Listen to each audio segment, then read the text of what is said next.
Hey y'all, we're back with more Deathgate! Last time we managed to pick up an elf prince and a human princess. I'm gonna assume it goes elf prince, human princess, dwarf king. And that's gonna be what our goal is today. I did mentally solve a puzzle last time. I didn't actually execute it, but I believe what we do. Because we gotta find a way to the Dwarven City. I think the way to do that is to go to the Citadel here.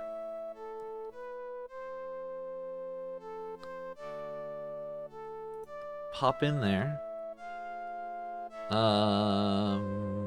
Leave. Yes, leave. We go left. We go up. We go up again. What? There's a dwarf girl here. She was not here before. The forest is unnaturally still. There are no sounds of birds or animals. There is no wind. A young dwarf girl is tied to a tree with vines here. She looks desperate. You've got to get out of here! Oops. There Okay. are giants everywhere! They're hiding in the trees just waiting for someone to walk into their forest so they can grab them, throw them against a very uncomfortable tree, and tie them up with vines! Leave before it's too late! Okay, let me turn off voice acting. That was actually pretty good voice acting. I think what we want to do here is talk to the human princess. And would you mind doing me a favor? Why do I keep forgetting her voice? No, she's doing like this weird French light thing. A favor? Certainly. What is it? Could you start playing the tune from that book I gave you? Very well. Just tell me when to stop. The princess lifts the flute to her lips. A haunting, hypnotic melody emerges.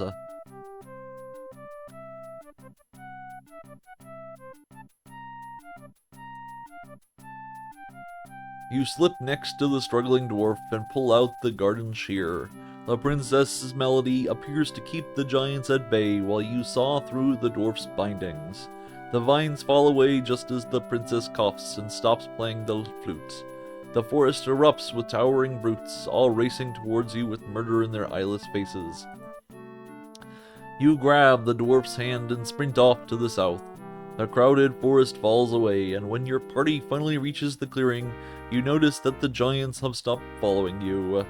The dwarf girl gasps for breath. Her legs were obviously made for negotiating much shorter distances. After she recovers, she looks up at you. Naturally, you expect the small creature to overwhelm you with gratitude. Why do I have a check mark? Alright, let's see if we can do a British accent. I was practicing a little bit before this. I've never tried a British accent. Well, at least not intentionally. I'm a little weird with accents. Her animation is amazing. I can do a lot of them subconsciously. Like, if I hear someone speaking with a British accent, I can instantly mimic it. But I have a hard time doing it consciously without an example at hand. But I'm gonna...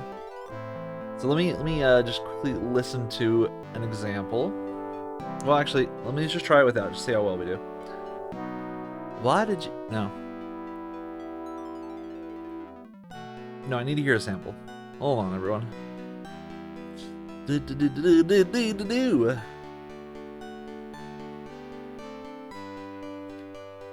Da-da-da-da-do.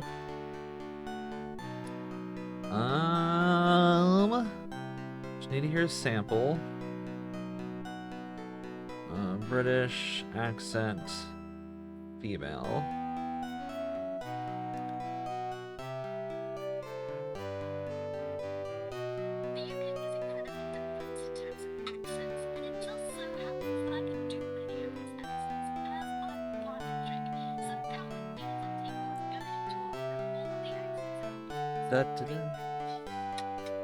Okay, say something.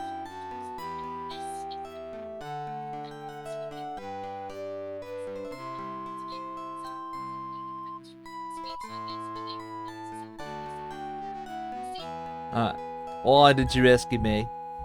Alright. What do you mean? I mean, why would a party of 2 humans and an elf risk their lives to save a dwarf? It doesn't make any sense. Why wouldn't we? It just doesn't happen. We haven't even seen an elf for generations, and the humans we have seen have been content to keep as far from us as possible. It suits us just fine. Humans and elves can keep their petty woes to themselves as far as we're concerned. Because you were in trouble. Everyone should help out those in need. Wow, you really helped me just because I needed help? That's so nice. I don't believe it. She wipes away a tear snaking down her sideburns. It's a custom among my people to give a favor in return for one, especially as one as significant as saving a life. All you have to do is ask. I don't know if this accent's quite working, but I think we're gonna roll with it for now. That's fine, but could I talk with you for a while before I ask for anything? Of course. What do you want to talk about? Could you tell me anything about that building to the south? Sure, it's the Great Shining City.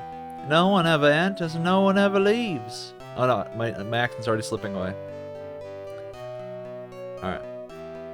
The front doors are closed, and nothing can open them. We've even tried tunneling in. We've just bounced off the floor. It's made of something we never encountered before. Yeah, I've lost it. We're gonna just slip into whatever we slip into. How did you get captured? I wandered into the Forest of Giants when I shouldn't have. I just wanted to see them. Everyone told me they were actually bigger than humans. I didn't believe it until they jumped out of the trees and grabbed me.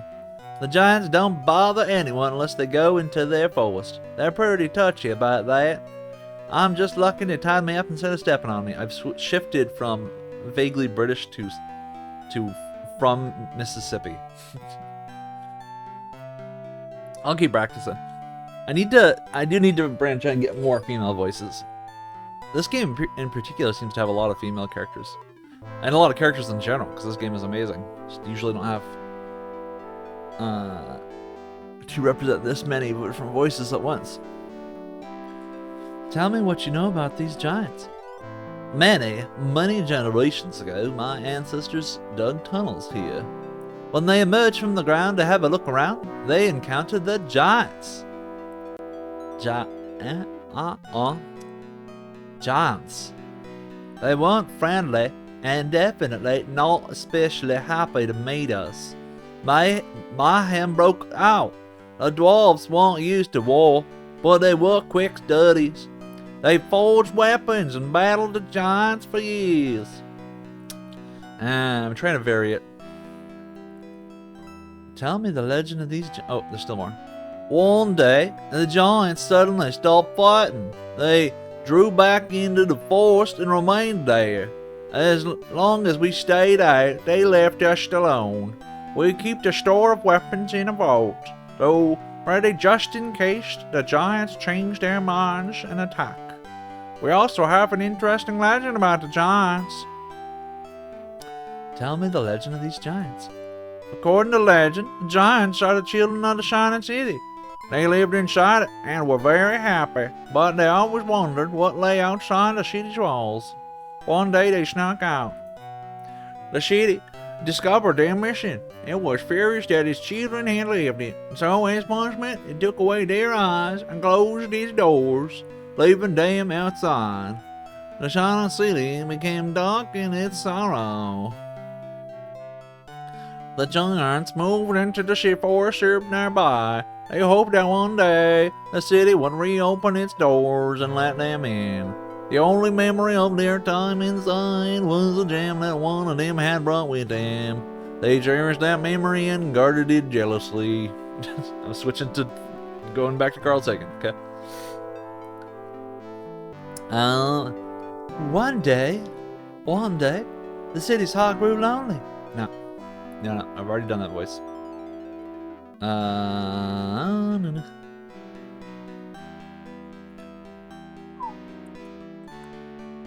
One day, the city's heart grew lonely. No. Alright, we're just gonna keep going for now. One day, no. Let me hear a sample again real quick so I can find my center in British.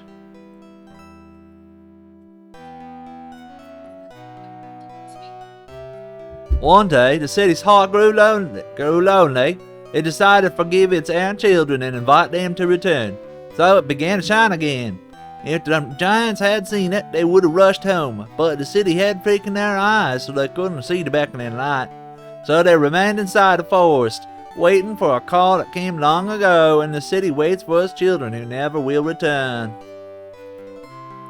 We dwarfs believed that, if only we could lead the giants back to the city, they would go in and leave the forest to us. We know that they are guarding the gem at the center of the forest.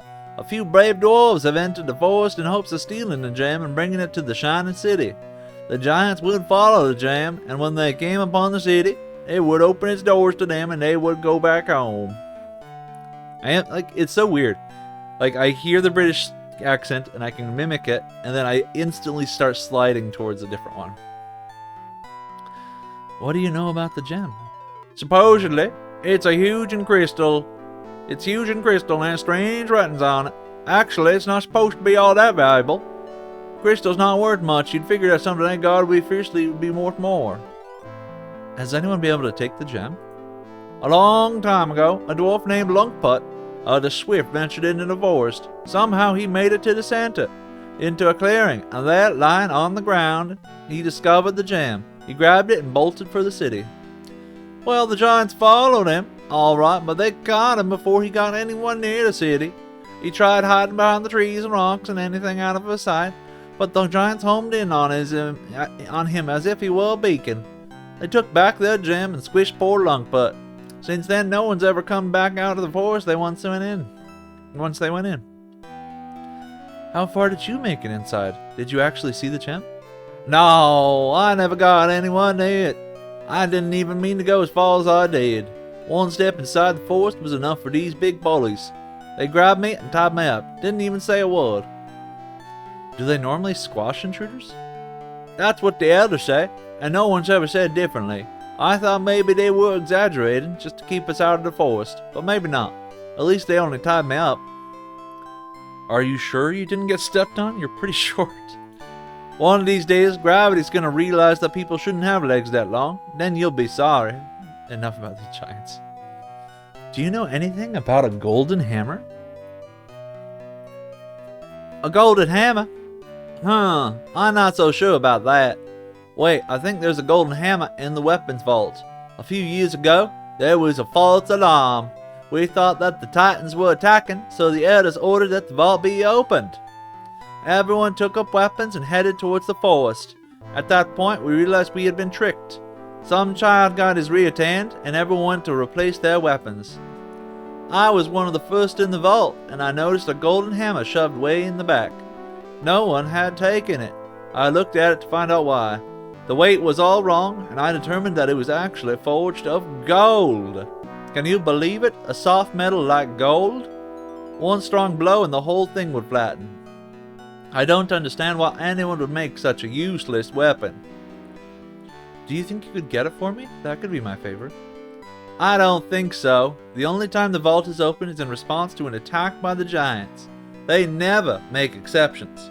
In fact, ever since the false alarm, they are more careful than ever to verify that the attack is genuine. They don't want dwarves harming themselves or others, either by accident or deliberately, by using these weapons. Some of them are very dangerous. Is there any other way into the vault? Absolutely not. Dwarves are masters at tunneling. We made the vault impossible to tunnel into by lining it with fire-hardened metals. There's no way in unless it's opened. Maybe that hammer wasn't meant to be used as a weapon. Why would someone forge a hammer unless it was meant to be used? That doesn't make any sense. Could you go ask the elders if they'd make an exception? No one seems to want the hammer anyway. The dwarf looks dubious. I could ask, but I already know the answer. Nothing is going to open that vault except an attack from the giants, and I really hope that doesn't happen in my lifetime. I'll go though. Wait here. I'll be back soon. The dwarf girl grabs the branch sticking out of the dead tree trunk and pulls it in an intricate motion. which you take the time to memorize. In response, a hidden door pops open. She ducks inside and scuttles downward into a tunnel. Pull. Copying the movement of the young dwarf, you pull at the twisted branch sticking out of the stump. A door pops open. Inside, you see a narrow tunnel that leads straight down. Well, let me just move my floor heater away from me a little bit. Yeah, like today, it's -8 degrees outside right now. And I'm trying to conserve money, so I'm trying to only use a floor heater instead of central heating. So like, I have very localized pockets of extreme heat and very generalized regions of extreme cold. To top it all off, the hot water in my building is currently out, so if I do shower, I'm going to be showering in it's probably not frozen, but extremely cold water in an extremely cold environment. It's just like, oh, I can't, we cannot move forward with our lives at this exact second. Anyway. How does one enter? You climb inside the hollow... Whoa, I lost my Carl Sagan. You climb inside the hollow stump, but quickly realize that the dwarven tunnel is far too narrow for your girth. Indeed, it is probably too narrow for any race, save the dwarves themselves. You clamber out to the trunk and brush yourself off. From the open door in the stump steps the dwarf girl, a little out of breath and dirtier for the trip. It's just as I thought. The elders agree that I should fulfill my obligation, but they cannot open the vault unless we are at war. Have you thought of anything else you want? Is there any way I can get the black disc? I don't think so.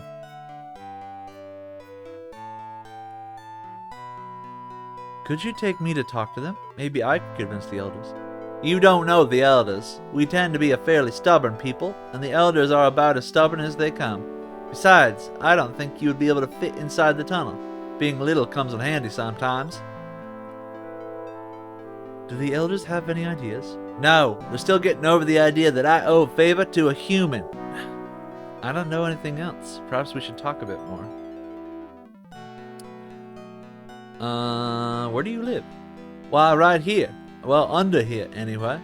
Anyhow, dwarves prefer to live underground. We have a network of tunnels that runs for miles in all directions.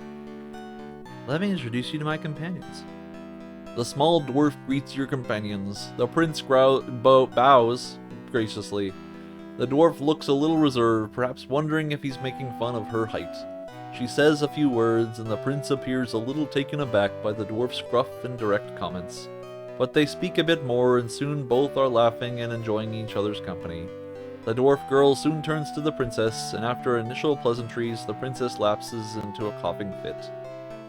That's a nasty cough you got there, princess, but I know a surefire remedy. It only requires 4 ingredients, and I've got one of them with me. Let's see.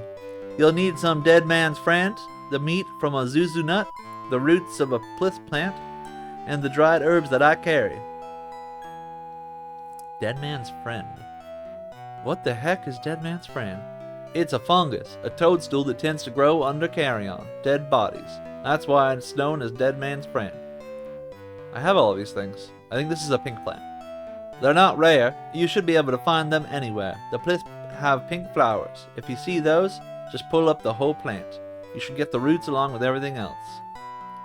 Can I have those herbs? Sure, I got them here somewhere. She paws through her dusty garments and emerges holding a handful of dried herbs. Smiling, she hands them over to you. What are you supposed to do with all these things? Just feed them to her. It all ends up in the same place. After she's eaten them all, she should have shaken off that nasty cough. You think that this favor would make us even? She appears stricken. You think a simple cough remedy is worth my life? I owe you far more than that. You keep thinking about what you need. This is just being friendly. Okay. How do I leave?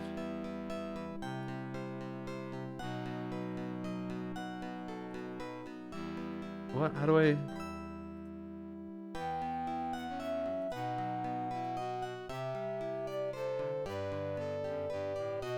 She huffs in frustration. Nothing's going to change, but if it'll make you happy, I'll go back in and rack my brains. I'll try everything, and I won't come back out until I've got it. Don't get your hopes up. Very well, if you do somehow get the hammer, meet me at the Shining City. I need you to do something with it there. The dwarf girl slips back into the hollow stump and closes the door behind her. Okay.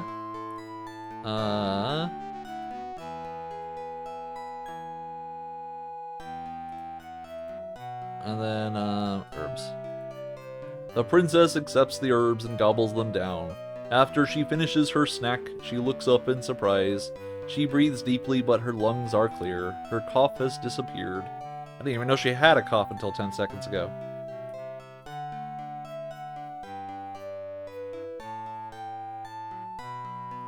Okay.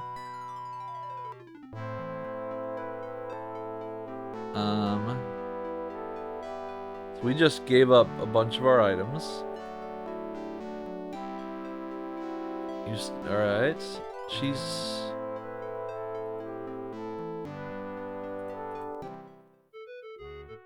Here's the monkey.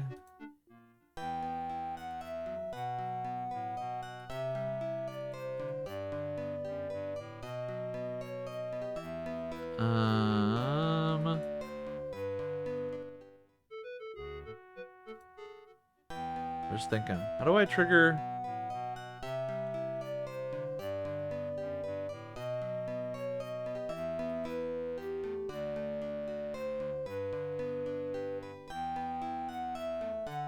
I don't know. What am I doing here? Do I need to, like, wait some amount of time?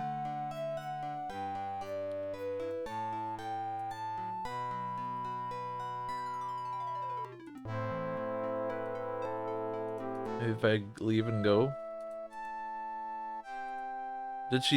Were we going to meet at the Citadel or were we going to meet at the Tree City? I think that was a little unclear.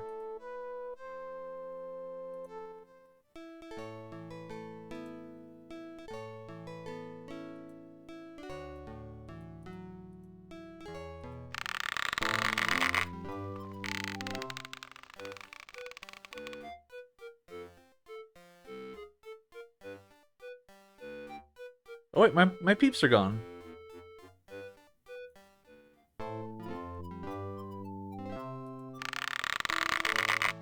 Oh, okay. I didn't see this. You grab the clothesline and swing over the chasm to the clearing in the far tree. When you get there, you tuck the end into a crack. The prince and princess join you. This is a clear, flat area nesting. Okay. Okay.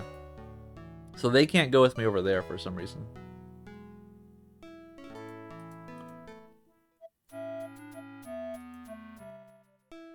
Okay. No, not you. Keep doing that.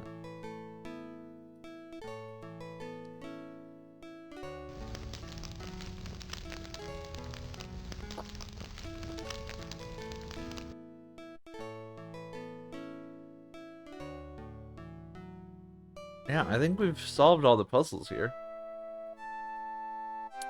Aside from the fact that I don't know what role the Sartan needs to play. He didn't even give me anything, did he?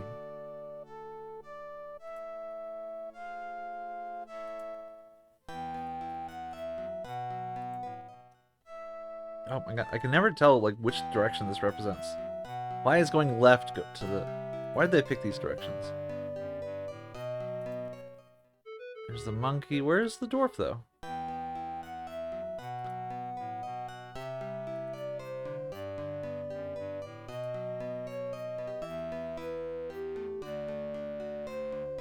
Can I wait here?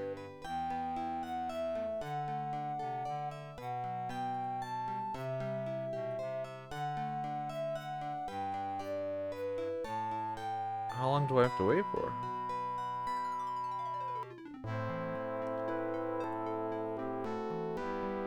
What am I wait? I need the dwarf to appear.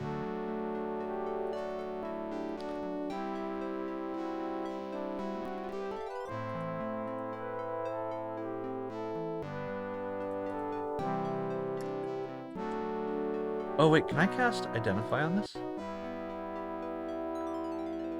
It is an unknown spell. I'm not quite certain if I need to click this or not. The spell tells you that as long as the arrow is fired from a bow, any bow, it is magically guaranteed to hit its target dead on. Okay, interesting.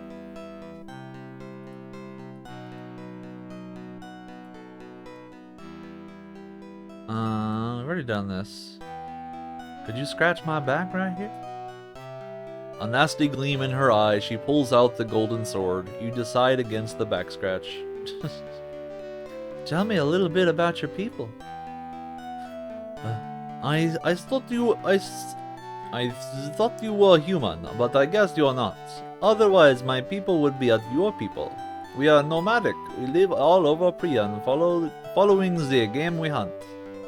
It might appear to the other races that we are rather loosely organized, but that's not true. My father leads us wisely with the council of the people. We have thrived for generations. Our lives are hard, though, and sometimes dangerous. The appeal of the elves' safe and stable society affects many of us. For some, it's too much to resist. They come to the elves as refugees and beg for whatever work is available. She looks off and sighs. I think my people want to settle down. They follow my father out of loyalty, but they are ready to change the way they live. Even I wouldn't mind some stability. Okay.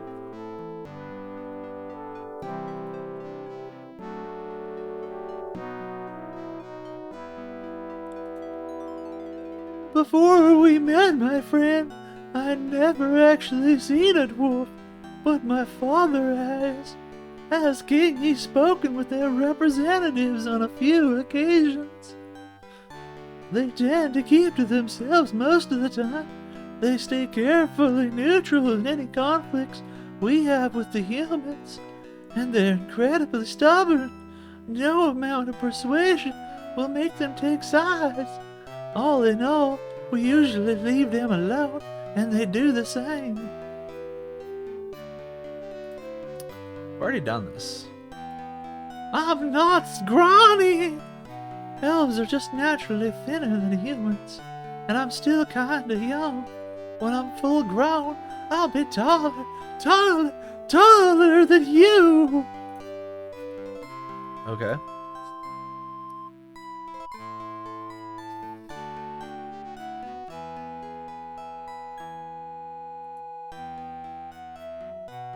I'm just like, what? How long do we have to wait for?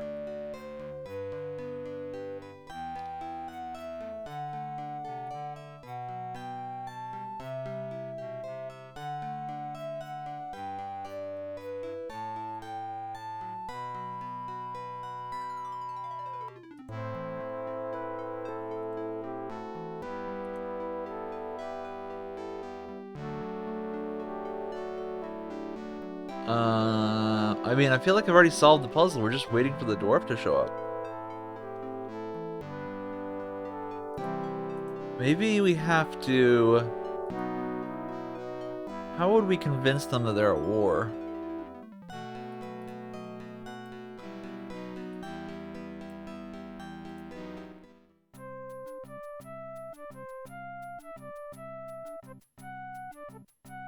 What was the condition for the giants going to war? Oh, not this one. This is the wrong one. We want the Book of Priyan. Wait, where is the Book of Priyan? Where's the Book of Priyan? What happened to the Book of Priyan?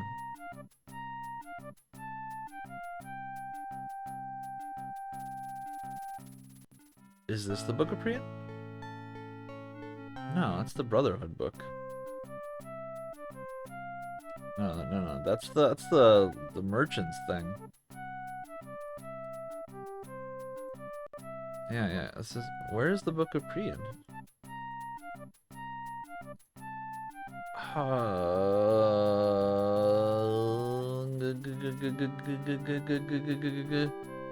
How do we convince the dwarves that they're at war? We can't even go this way anymore.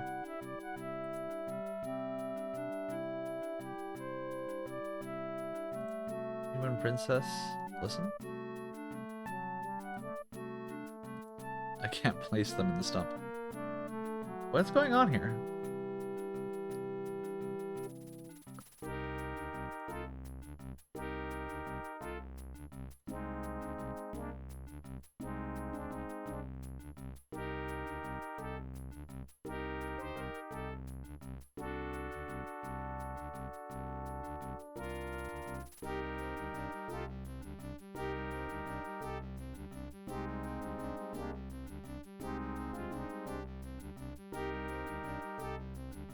Enter.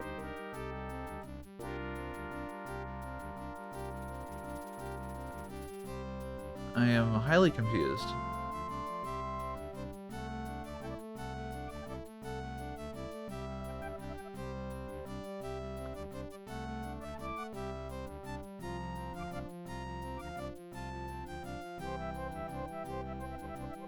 I mean, we've solved every puzzle.